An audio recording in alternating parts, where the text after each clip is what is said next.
नमस्कार प्रणाम स्वागत है सब जनता के आज कार्यक्रम खोतला सम्मानीय अजय यादव वियोगी और वो लोग के अब गड़ी में टीवी के मार्फत विभिन्न चीज़ से दिखाते आल बनी। लेकिन 12 में चुनावी सरगर्मी बढ़ल बा। अब अंत में लोग प्रचार प्रसार में बानी बहुत घर दर लोग कर लेनी।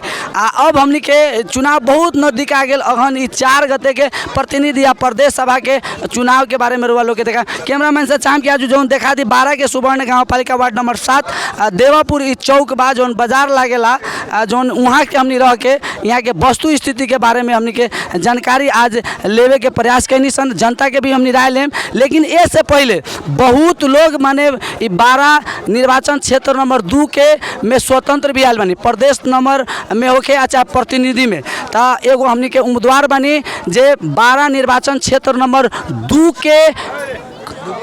के ख से वहाँ के उम्मीदवारी दिल बनी स्वतंत्र।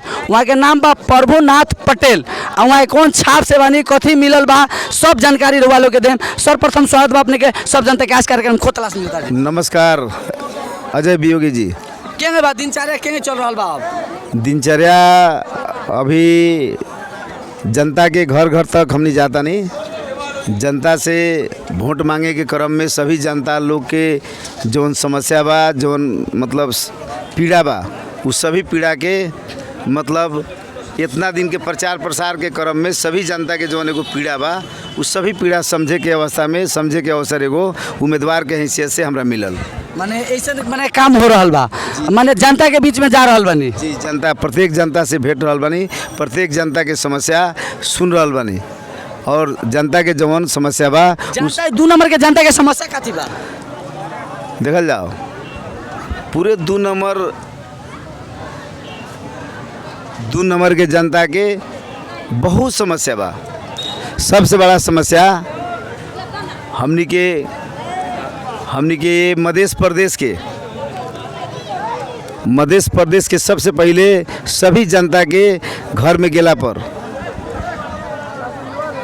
जौन एगो शिक्षा की अवस्था बा पूरे शिक्षालय धराशायी के अवस्था। जहाँ बानी हम विद्यालय के अवस्था बताई तो कैमरामैन से चाम की विद्यालय के ये अवस्था के सुधारी। अब इस सुवर्ण गाँव पर 5 बरिस यहाँ देखने बनी देवाल ढा के इतना के बाद अपने कहते हैं शिक्षा की अवस्था कैसन भाई देखी ना अपने के सामने देखल जाओ।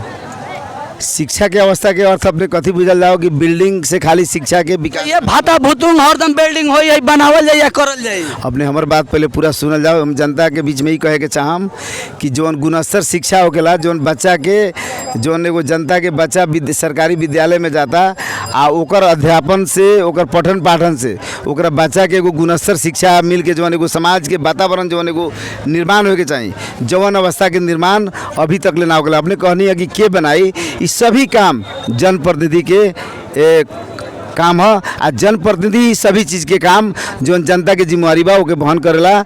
ऐसे हम जनता के बीच में जौन गेनी है जौन जनता के व्यापक शिक्षा के समस्या मतलब अपने के स्वास्थ्य के समस्या जनता के जौन एगो वृद्ध लोग के जौन एगो वृद्धा भत्ता के जौन एगो समस्या बा कहीं वृद्धा भत्ता लोग के नहीं के मिलल कहीं समय पर वृद्धा भत्ता नहीं के मिलत।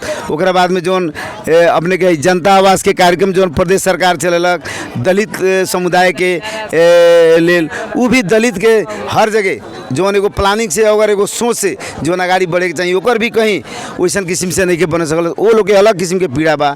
ओकरा बाद में बाटो घाटो हमनी के जौन एगो प्लानिंग के तहत जौन एगो गवर्नमेंट के सरकार के एगो जनप्रतिनिधि के जौन एगो दूरदर्शी सोच रख के जौन निर्माण के काम करे के चाहिए वो भी अपने के अपरिपक्व सोच के साथ ही सभी निर्माण के काम मानी कहीं एगो स्वतंत्र प्रदेश सभा में कहीं जीतिए जाते रही तो ये तमाम चीज सब बरोबर करे सके। अपने के उदाहरण बा काहे ना करे सके। इस सभी सवाल करे के क्षमता वाला लोग हैं वियोगी जी। अपने हमारा विषय में अपने के विषय में अपने माने रहे तो अकेले कहीं जीतिए जाता नहीं। स्थानीय तो हमें माने 3 गो बा देवताल पचरौत आ सुवर्ण तो का सुधारे सके। अपने लोग उदाहरण बा काठमांडू के महानगर में बालन शाह ऐसा लोग अकेला जीत के उतना बड़ा पार्टी वाला लोग के बहुमत होते हुए भी आज उनकर गतिविधि देखा था नहीं कि ना देखा था नहीं। अपने संसदीय के रकम से कितना काम करे संगम प्रदेश में अभी अवस्था देखे ना पहले देखल जाओ संसद के रकम से ही मात्र विकास संभव नहीं के। हमारा लोग प्लानिंग बा पहले अपने प्लानिंग तो बनाई अपन जगह के, प्लानिंग बनाम तो अरबों रुपए लगानी करे वाला वैसा डोनर एजेंसी सब है दुनिया में। एक बात बेचे के चाहे मी माने विदेशी के हाथ में। अपने को बात बुझल जाओ, दुनिया के जौन विकास भेल बानू कोनो केकरो से बिकाए वाला ही सवाल नहीं के। सवाल कथी बा, हमनी लंग इतना रिसोर्स और साधन बा नेपाल लगे कि हमनी अपन साधन और स्रोत के संसार में बिक्री करके हमनी पैसा के ढेर लगा सकता। मधेश में केहू करी केहू चाहता, यहाँ तो सुरक्षा नहीं के, उद्योग बैठल बा, ओकर कोनो गारंटी नहीं के सुरक्षा ले, तो अपने के कहता नहीं के ना करी तो छोड़ दिया का। ये तो हमारे एजेंडा, ये एजेंडा के साथ हम भी मतलब विद्रोह करके जनता के बीच में स्वतंत्र उम्मीदवारी दे के आयल बानी कि हमारे प्रदेश के सारा कल कारखाना धराशायी हो गया। आज बेरोजगारी समस्या के जौन मतलब भेल बा, ओकरा बाद में हमनी के प्रदेश के जौन एगो उत्पादन बढ़े के चाहिए, नेता सब के एगो चिंतन और सोच, यहाँ के किसान के, यहाँ के उद्योगपति के चाहे जौन भी मतलब उद्योग से संबंध रखे वाला यहाँ के आम जनता बा, जेकर मतलब उत्पादन बढ़े के चाहिए। उत्पादन में राजनीतिक दल के वैसा सोच और चिंतन लावे के चाहिए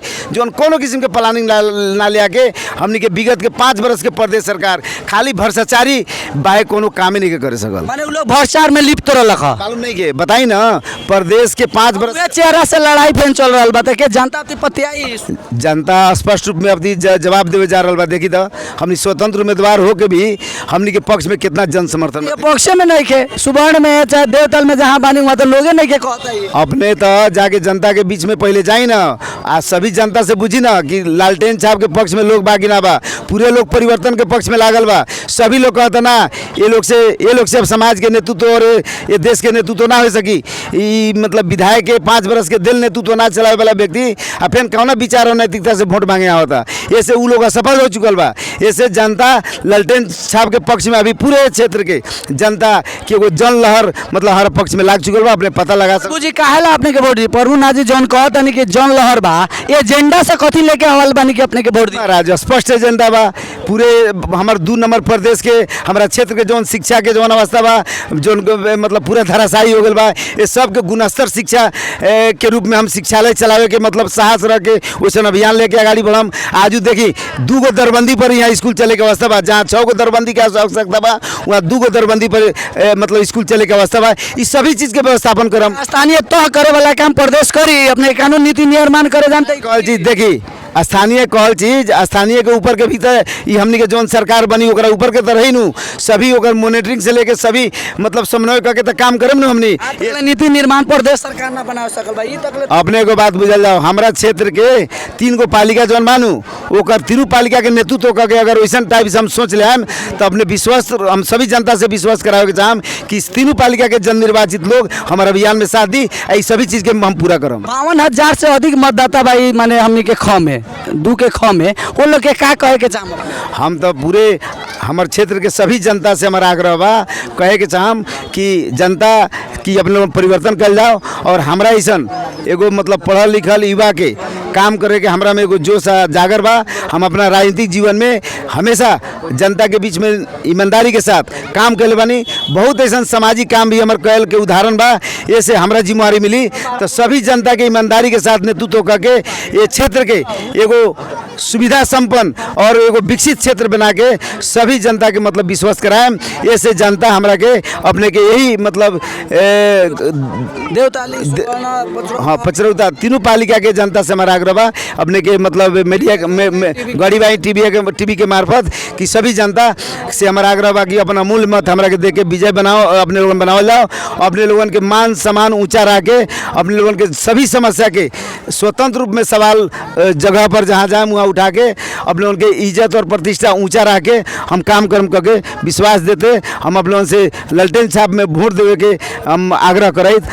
हम अपन वाणी के विराम दें। बहुत बहुत धन्यवाद देवे के चाहम। वहाँ के रनी हमनी के स्वतंत्र प्रदेश सभा के उम्मीदवार प्रभुनाथ पटेल जी वहाँ के अपन सभी बात रख चुकल बानी कि अब की हमनी यदि जीतत यानी प्रदेश नंबर 2 निर्वाचन क्षेत्र नंबर 2 के ख में तो मुहार परिवर्तन करें।